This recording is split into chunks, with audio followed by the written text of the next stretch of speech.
하나님의 말씀 보겠습니다. 하나님의 말씀은 고린도전서 12장 12절에서 27절 말씀입니다.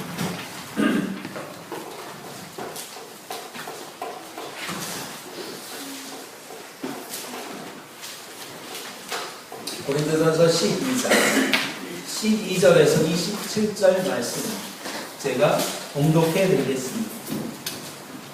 몸은 하나인데 많은 지체가 있고 몸의 지체가 많으나 한 몸임과 같이 그리스도도 그렇습니다.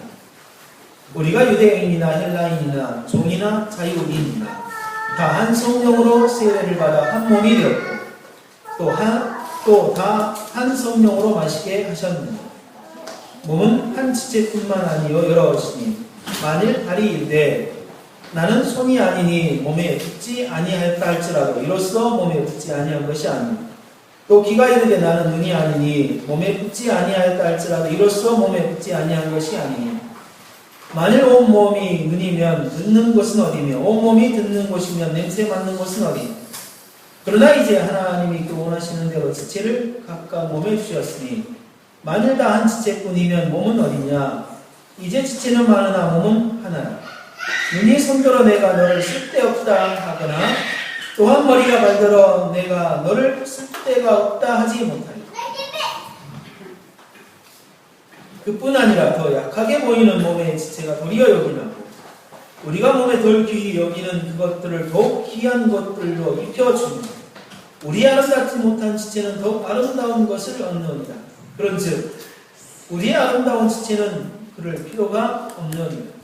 오직 하나님의 몸을 고르게 하여 부족한 지체에게 귀중함을 더하사 몸 가운데서 분쟁이 없고 오직 여러 지체가 서로 같이 돌보게 하였느니라. 만일 한 지체가 고통을 받으면 모든 지체가 함께 고통을 받고 한 지체가 영광을 얻으면 모든 지체가 함께 즐거워하느니라. 너희는 그리스도의 몸이요 각 지체의 각 부분이라. 아멘. 오늘은 성도가 서로 교통하는 것을 듣는 주제의 제목을 가지고 하나님의 말씀을 함께 나누도록 하겠습니다. 이 땅에 정말 고귀하고 아름답고 모든 사람들의 부러움이 대상이 됩니다. 세상의 그 어떤 것들보다 가장 값지고 값어치 있고 비교할 수 없는 것을 이야기한다면 거룩한 공예로서 존재하는 교회 공동체라고 말할 수 있습니다. 왜냐하면 하나님께서 이 땅에 거룩한 하나님의 백성들을 한 곳에 모아놓은 거룩한 조직이기 때문입니다. 그러나 지금의 현실은 공동체에 속해 있는 저희들이 내가 정말로 가장 멋진 인생을 살아가고 있는 사람 중에 하나입니다. 나는 실패한 인생이 아니라 하나님의 거룩한 공예에 소속되어 있기 때문에 정말 가장 완벽한 삶을 살아가고 라고 자부할 만한 사람들이 많지 않다. 하나님께서는 분명 이 땅에 가장 아름다운 거룩한 공동체를 이 땅에 세우신 교회인데 우리가 이런 공동체 속에서 또한 이러한 느낌을 가지고 삶을 살아가지 못한다면 참 아이러니한 일이 아닐까라는 생각들을 해보게 되어서 맞습니다. 이 땅에 완벽한 정말 거룩한 공동체, 교회 공동체는 없습니다. 그러나 이 말이 현대의 교회를 합리화시키거나 현대의 교회에 정말 그럴 수 있지. 라고 면죄부를 줄 수 있는 말은 절대 아닙니다. 이 땅에 완벽한 교회 공동체는 없다라는 말은 우리가 완벽한 공동체로 추구함을 가지고 완벽한 공동체로 나아가지만 아직은 완벽하지 못한 상태에 있다는 말이지. 교회는 죄가 있을 수밖에 없어요. 교회는 비리가 있을 수밖에 없어요. 이러한 뜻의 이 땅에 완벽한 교회는 없다라는 말은 절대 아니라는 것입니다. 이러한 하나님께서 이 땅에 세우신 정말 거룩한 공동체, 가장 아름다운 공동체를 생각하고 그런 공동체로 만들어가기 위하여 우리 믿음의 선배들이 신앙 고백 내용에 성도가 거룩한 공예와 성도가 서로 교통하는 것을 묻는다 라는 고백의 내용을 넣지 않았습니다. 특히 왜냐하면 성경에 오늘 읽은 대표적인 이 부분은 교회 공동체가 얼마나 아름다운 공동체인지, 그리고 그 공동체로 나아가려는 부단한 노력을 해야 되는지에 대해서 잘 보여주고 있는 본문 중에 하나입니다. 이러한 모습이 현대 교회의 모습이 되어야 하는데, 이러한 모습을 현대 교회에서는 찾아볼 수가 없다면, 그리고 우리가 이러한 교회 공동체의 삶을 살아가고 있지 못한다면 얼마나 불행한, 가장 값진 무화를 가지고 있음에도 불구하고 가장 비참한 인생을 살아가는 존재들이 아닌지 한번 생각해 보아야 되는 것입니다. 오늘 본문이 나오게 된 이 고린도전서의 고린도 교회는요, 엄청난 많은 문제들이 있었어요. 정말 이 고린도 교회만큼 정말 문제를 찾아볼 수 없는 그러한 상황의 것들을 한번 추려보라고 했을 때 없다. 가히 모든 것이 다 문제라고 할 만한 교회가 바로 고린도 교회. 고린도 교회는 시작하면서부터 이렇게 시작합니다. 바울파, 베드로파, 아볼로파, 그리스도파가 너희 안에 있어 서로 분쟁하고, 고린도전서 1장의 시작이 분쟁의 시작.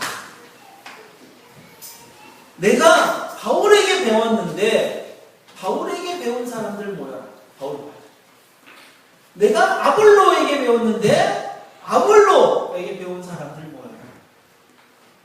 이렇게 분쟁이 파별로 나온 거죠. 12장까지 오면서 수많은 분쟁이 있습니다. 금액의 문제, 송사의 문제, 이혼의 문제, 정말 많은 문제들이 거쳐서 12장에서는 무슨 문제가 발생하냐? 12장에서는 오늘 우리는 성찬을 합니다.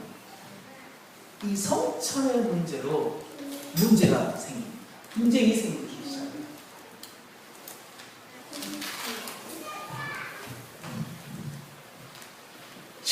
읽어보면 이렇게 얘기하죠. 성찬을 할 때에, 성찬을 거의 이 초대교회에서는 매주일 성찬을 진행합니다. 이 성찬으로 어떤 성도들은 배부르게 먹습니다. 이 성찬. 어떤 성도들은 없어서, 떡이 없어서 배가 고픕니다. 어떤 성도는 포도주로 자신이 마음껏 먹어서 취합니다. 그래서 아니 성찬을 하는 데에 어떤 사람은 성찬에 참여하고 싶어도 먼저 배고픈 사람이, 먼저 먹고 싶은 사람이 다 먼저 가져다 먹어버려서 나중에 성찬을 진행할 수가 없는 상황이에요. 그래서 바울이 성찬은 이런 것이다.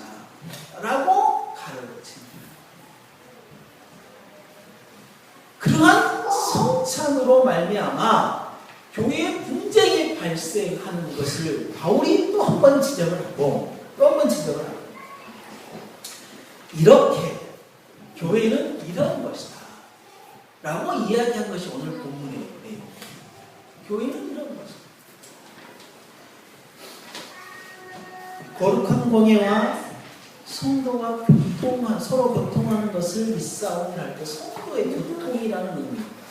이것을 우리가 교제라는 단어로 사용할 수가 있습니다. 그런데 교제라는 단어를 사용을 하니까 우리가 그냥 생각하는 교제, 우리가 그냥 알고 있는 이 교제라는 단어의 의미로 성도의 교통을 그래 교제하자 라고 하는 그 개념으로 받아들여지기 때문에 성도의 교제가 아주 친숙하고 친밀함에 잘 나타나는 것이 어쩔 때 보면 개모임 이상, 동아리 모임 이상 이렇게 진전되지 않는 부분들이 있어요.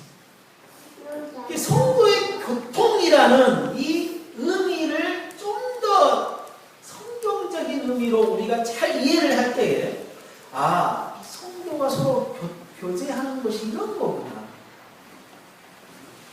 라는 것을 우리가 좀 알 수 있어요. 성도의 교통은 성령의 교통이라는 의미 속에 그 교통이라는 단어와 똑같은 단어입니다. 무엇보다도 우리는 성도의 교통은 어디로부터 시작을 하냐면 예수 그리스도로부터 시작합니다. 예수 그리스도와 신비한 연합을 이룬 성도들이 나누는 교제가 교통입니다. 교통이라는 것은 예수 그리스도와 연합을 이룬 하나됨을 이룬 성도가 동일하게 예수 그리스도와 함께 연합을 이룬 또 다른 성도와 교제하는 관계를 맺는 것, 이게 교통이라는 것입니다. 그러므로 이 교통에 전제되어지는 것은 예수 그리스도를 주라고 시인하는 일이 분명하게 필요합니다. 여러분, 하나님을 믿지 않는 사람들과 하나님을 믿는 사람들의 관계는요, 하나님을 믿지 않는 사람들이 하는 관계와 똑같을 수가 있어요.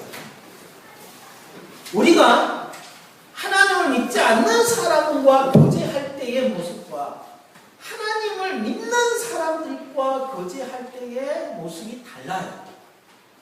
왜냐하면 하나님을 믿지 않는 사람과 교제할 때의 어떤 교제의 공통점과 하나님을 믿는 사람들끼리 교제할 때 교제의 공통점이 다르다는 거예요. 그게 뭐냐, 예수 그리스도. 하나님과 믿지 않는 사람과 이야기할 때 뭐가 빠져있냐면 예수 그리스도가 빠져있기 때문에 우리가 그들과 교제할 때 한계점을 분명하게 드러냅니다. 그러나 성도와 성도의 교제는 예수 그리스도가 중심이기 때문에 예수 그리스도가 우리의 어떤 교제의 중심이 되어진다는 거죠. 그래서 성도의 교제는 예수 그리스도를 빼면 아무것도 할 수가 없어요.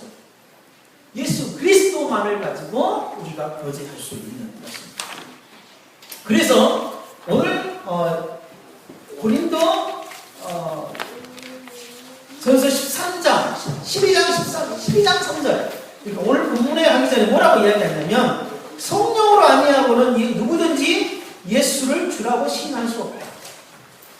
예수 그리스도를 주라고 시인하는 그 성도들끼리 예수 그리스도 안에서 그리고 예수 그리스도로 그리고 예수 그리스도에게로 가는 이 교제함을 이룰 수밖에 없다. 교제함을 해야 된다라는 것입니다.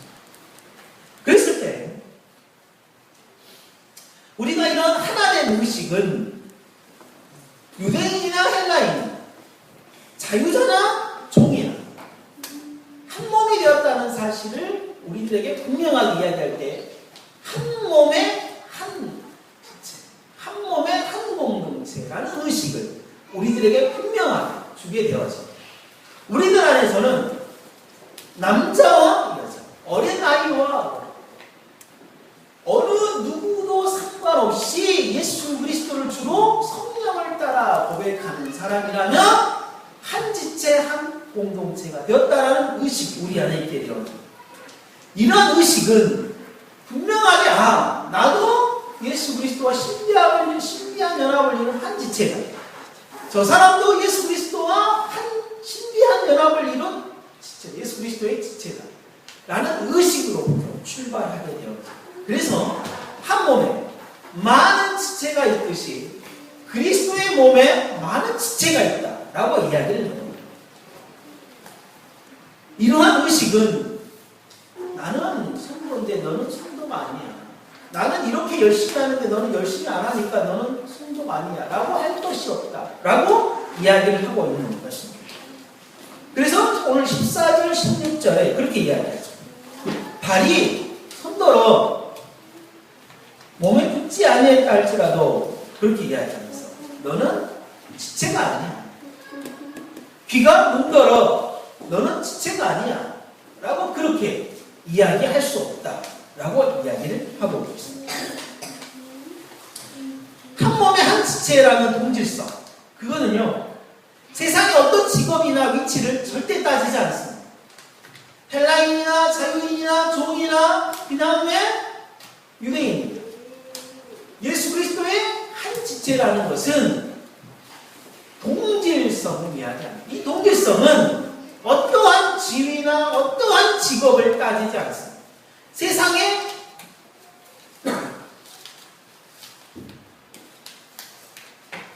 세상의 직업이 교회의 직업으로 절대 들어와서는 안 됩니다. 세상의 어떤 사회적 위치가 교회의 위치로 들어와서는 절대 안 됩니다.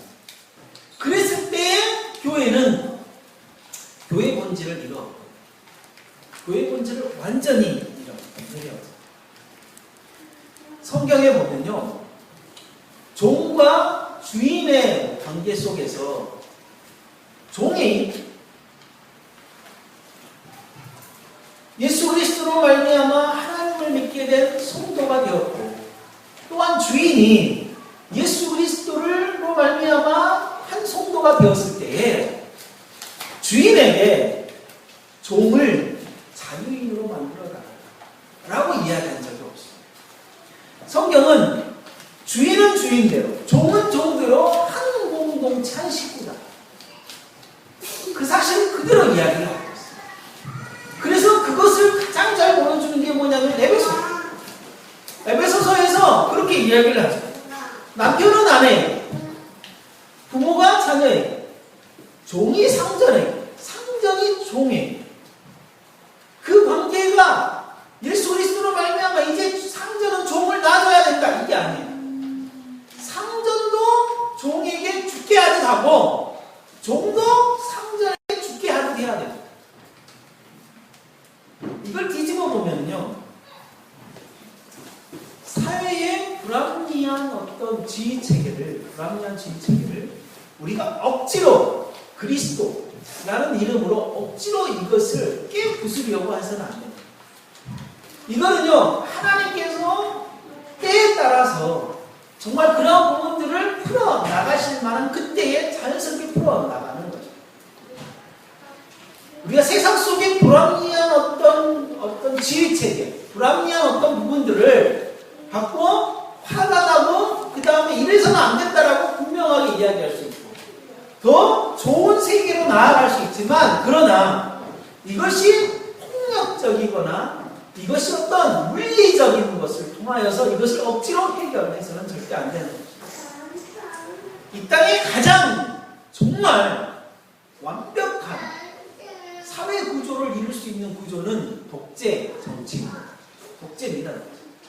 왜냐하면 정말 그 독재자가 합리적이고 그 독재자가 정말 지혜로운 사람이라면 그 사람에 의해서 사회가 정말 합리화되고 가장 잘 될 것이기 때문에.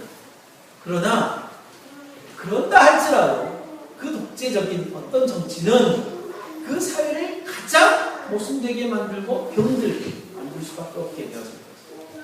그러나 그럼에도 불구하고 하나님께서는 그 제도를 인정을 하시고, 또한 그 제도를 분명하게 하나님께서 하나님 때에 따라서 그 제도를 우리가 인정을 할 때 우리는 어떠한 사회적 구도에 있어서 그 사회적 구도에 맞게 그 상황 속에서라도 우리는 하나님에게 자유인이래요.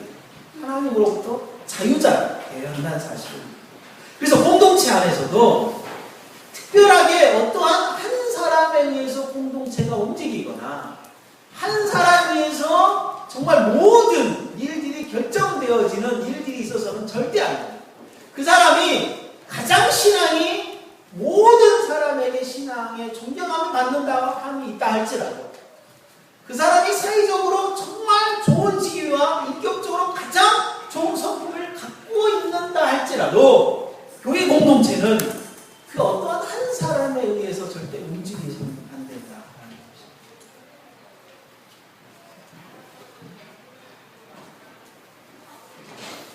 교회의 한 몸의 한 지체라는 동질성은 어느 누구도 높은 자리에 있지 않는, 어느 누구도 정말 내가 더 오래 다녔으니까, 내가 더 믿음과 신앙이 좋으니까 라고 정말 뭔가를 내놓을 것이 아무것도 없는, 우리는 주의 말씀을 앞에 펴놓고 주께서 뭐라고 말씀하시는가를 겸손하게 들을 수 있어요.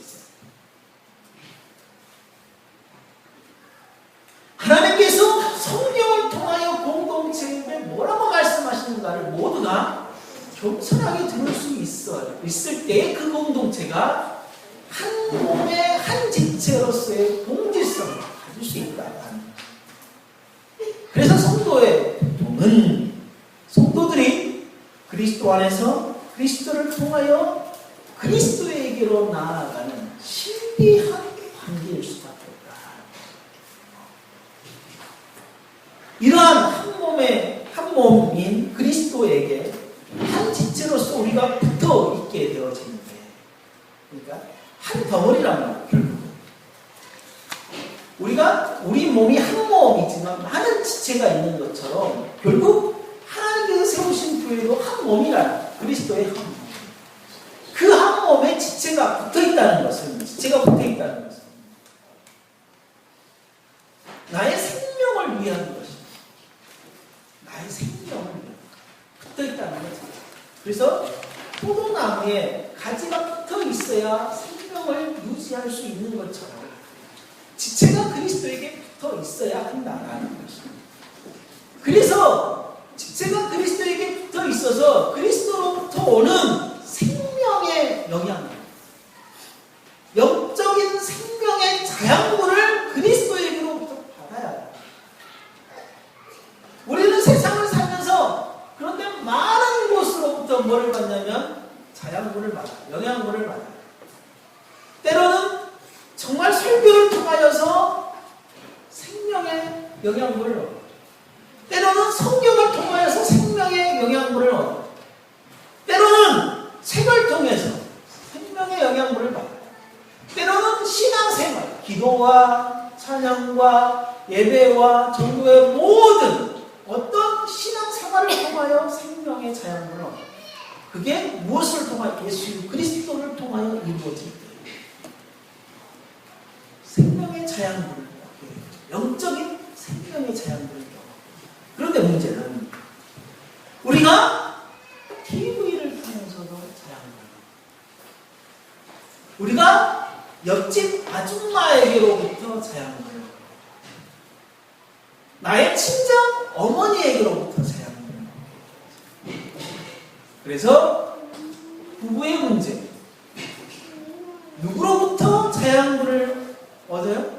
친구로부터 부부의 문제에 대한 자양분을 얻어요. 시어머니의 관계를 친정 어머니로부터 자양분을 얻어요. 친구로부터 TV에게 얻어요. 가정의 문제, 부부의 문제, 교육의 문제, 경제의 문제, 사람의 관계의 모든 문제들을 예수 그리스도 성경을 통하여 우리가 자양분을 얻는 그리스도인인데도 불구하고 우리들은 내 친구에게, 옆집 아줌마 TV로 인터넷으로부터 자양분을 얻어서 그 모든 문제를 풀어가고 예수 그리스도에 붙어있는 지체가 생명을 유지하고 살아가는 힘을 예수 그리스도에게 얻어야 되는데 예수 그리스도에게 얻지 않으라도 친구에게 다른 것에서 얻어질 때에 정말 잘 살고 있다고 할 수 있습니다. 이게 성도의 교통입니다. 이게 성도의 교통. 예수 그리스도에게로부터 붙어있는 지체의 공동체로서의 자양분을 얻는 겁니다.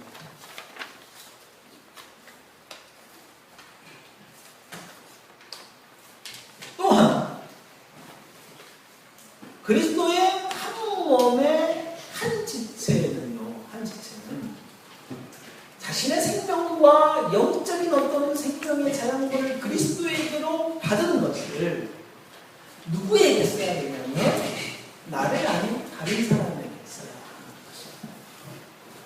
17절 만일 온몸이 눈이면 듣는 곳은 어디며 온몸이 듣는 곳이면 냄새 맡는 곳은 어디며 26절 만일 한 지체가 고통을 받으면 모든 지체가 함께 고통을 받고 한 지체가 영광을 얻으면 모든 지체가 함께 즐거워하는 이게 뭐냐면 하나 예수 그리스도의 한 몸의 한 지체에 소속된 공동체 성도의 교제함이 나타나는 것입니다.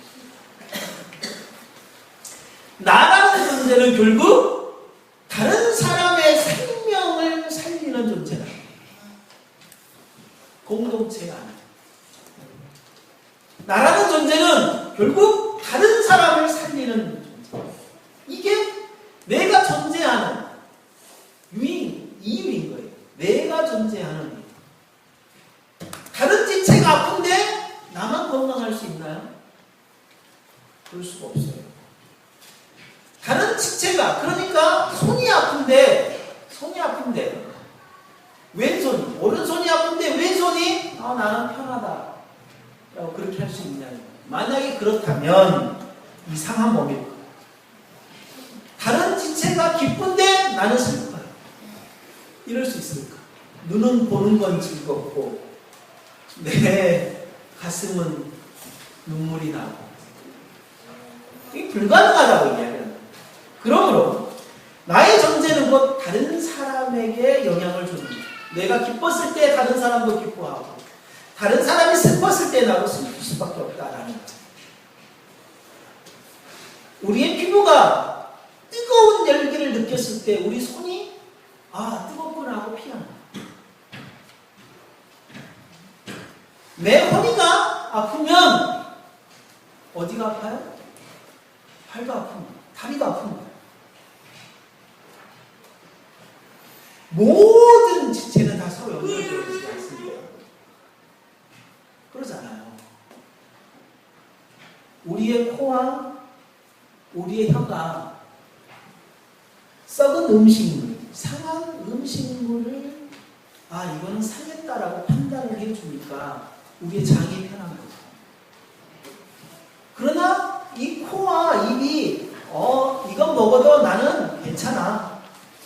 좀 장이 고생하면 되지. 하고 먹어 하고 신호를 준다고 생각을 해요. 이게 한 몸일 수 있겠냐?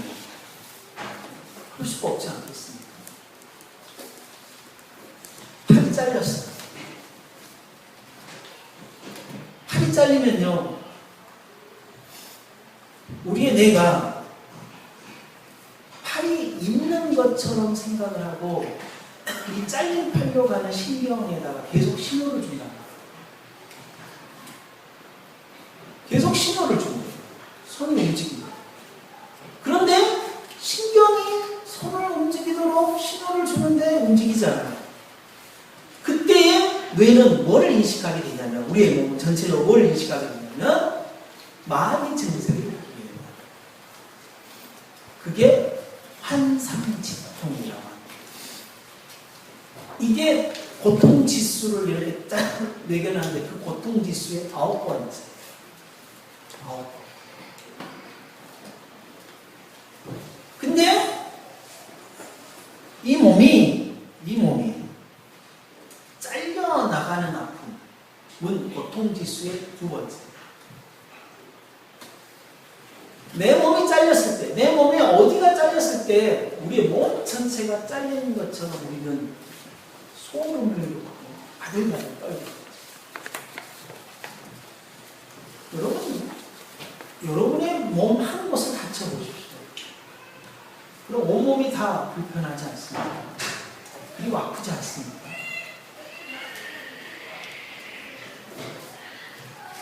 하나님께서 세우신 공동체는 이런 공동체. 그게 성도의 교통이에요. 그게 성도예요.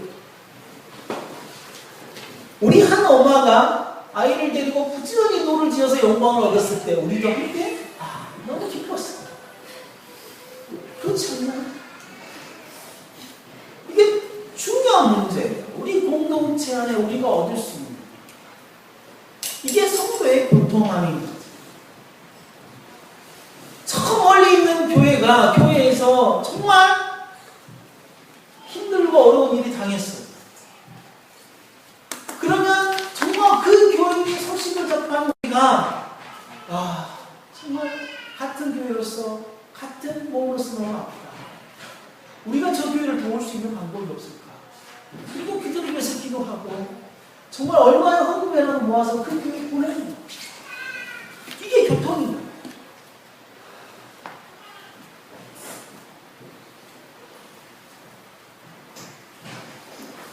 앞에서 찬양을 인도하는 우리 찬양단들이 정말 하기 싫어서 억지로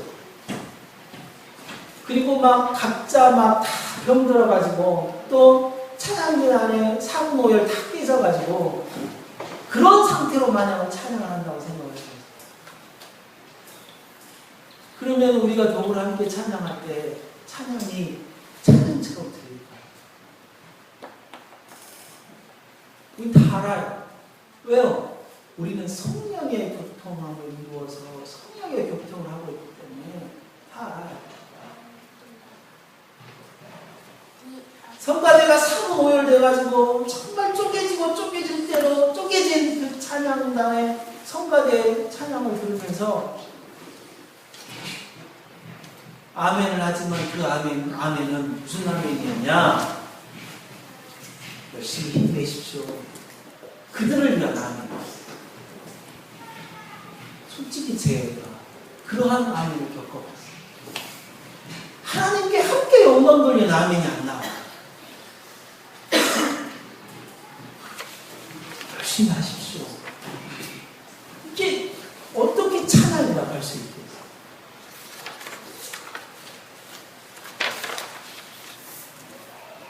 우리를 위해 밥 해주시는 귀한 분들이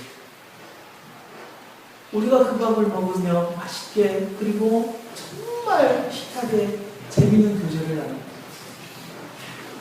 우리 교회 특별히 몇 분이 그런 분들이 계셔서 참 즐겁죠. 참 그러한 교제를 나눌 때 우리 안에 그러한 아름다운 진짜 교제함들이 그렇게 있지 않을까 하는 생각들을 해보는 거예요. 이러한 교제의 중요한 포인트는 뭐냐면요. 중요한 포인트는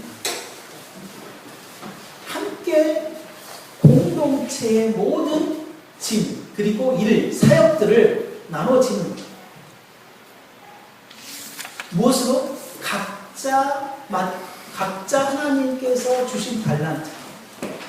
그래서 뭐라고 이야기를 해요? 18절에 그러나 이제 하나님이 그 원하시는 대로 지체를 각각 몸에 두셨으니 이 말은요 우리 공동체로 하나님이 보내셨을 때 그리고 함께 하게 하실 때는 하나님이 뭐를 포지션 그러니까 내가 있어야 할 자리 내가 감당해야 할 사역이 있으니까 이곳에 보낸 거예요.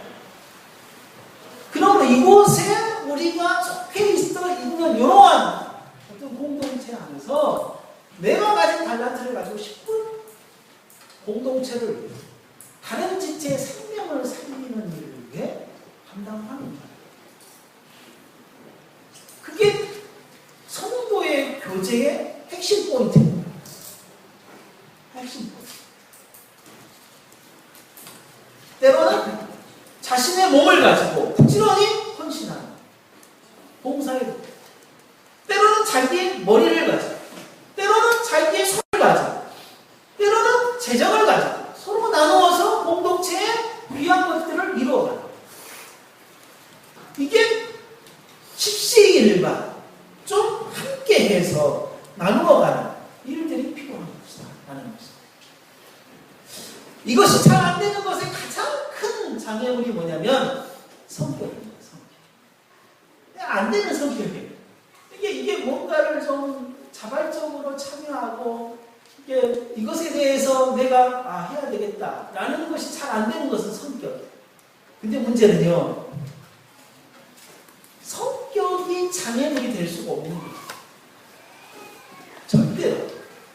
그거는 내가 하나님 앞에서 내 자신이 스스로 지금 맡고 있는 거예요. 성격이라는 어떤 것을 가지고 자꾸 지금 피하고 맡고 있는 거예요. 이거는 내 스스로가 넘어야 할 일이에요. 이거는 다른 사람이 넘을 수 있는 게 아니라 내가 스스로 넘어야 할 일이에요. 그러한 성격들은 분명하게 넘으셔서 그래야 그 성격을 넘어야 나를 통하여 내가 공동체 안에서 정말 다른 성도들의 생명을 살리는 일을 부지런히 할 때에 뭐가 나올 수 있겠어요? 성령의 9가지 열매가 내 몸에서 나오기 시작하는 거예요. 정말 공동체를 위한 실제적인 어떤 활동들 그리고 다른 사람의 생명을 살리는 실제적인 사역들을 내가 감당하기 시작할 때부터 성령의 9가지 열매가 내 몸속에 나오기 시작합니다.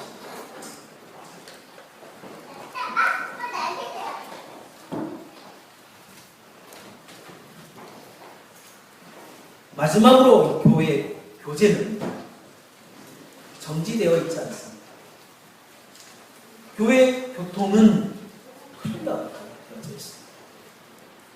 교회는 어떤 한순간, 그러니까 우리 교회는 이제 됐어 라고 할 만한 그 순간을 향해 나아가는 것이 절대 아니에요. 이게 무슨 말이냐? 이제 됐어 라고 할 만한 어떤 순간을 위해서 가는 게 아니라 그 순간이 지속되어져야 하는 과정으로 끊임없이 나아가야 한다. 교회는 완성된 작품이 없습니다. 교회는 늘 불완전한 요소들이 들어올 수밖에 없습니다. 그래서 우리들에게 뭐라고 성경은 이야기하냐면 우리 안에 약한 지체가 있고 또한 부족한 지체가 있다고 이야기해요. 근데 교회 공동체요. 약한 지체와 부족한 지체가 없으면 공동체가 건강하지 않아요. 그 교회 공동체는요. 약한 지체도 있어야 되고 부족한 지체도 있어야 돼요. 그게 건강한 교회 공동체예요. 왜냐하면 정말 강한 지체가 약한 지체에게 자신의 것을 내어주면서 그 약한 지체를 강한 지체로 끌어올리는 일을 해야 됩니다. 그래야 나를 위한 사역이 아니라 상대방을 위한 사역을 할 수 있다. 부족한 지체가 있어야 많은 것을 가지고 있는 지체가 좀 내놓아서 부족한 지체를 끌어올리는 거예요. 그러한 일들이 공동체 안에서 나타나야 건강한 교회라.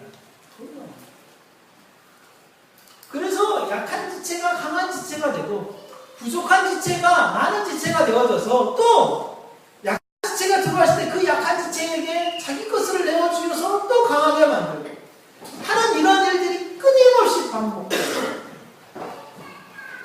끊임없이.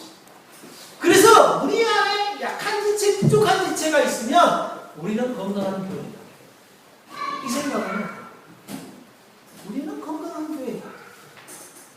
우리는 이제 그 약한 지체와 부족한 지체를 내 것을 그냥 내어주면서 내가 낮아져서 그들을 높여보자 라고 그러한 어떤 교회 공동체가 되어야죠.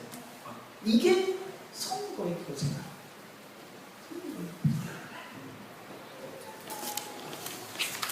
교회가 얼마나 많은 비난과 손가락질을 받고 있습니다. 이로 인해 하나님은 얼마나 아프시겠습니까? 이 땅에 가장 아름다운 교회를 하나님께서 세우셨는데 지금 현실은 가장 비참한 교회가 되어져 있습니다. 그리스도와 신비한 열합을 이루는 언약 교회가 됩시다. 신비한 하나됨을 성도들의 교제 가운데 나타내는 언약 교회가 됩시다.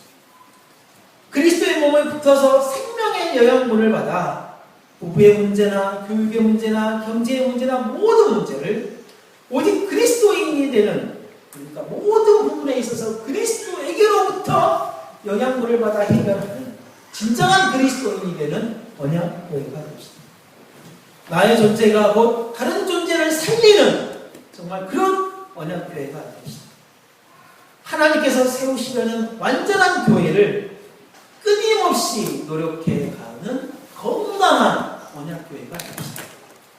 이런 교회가 되기를 위해 우리 모두 함께 부단히 성도의 교제를 이 땅에서 가장 아름답게 이루어가는 우리 모두가 되시길 바랍니다. 함께 기도하겠습니다.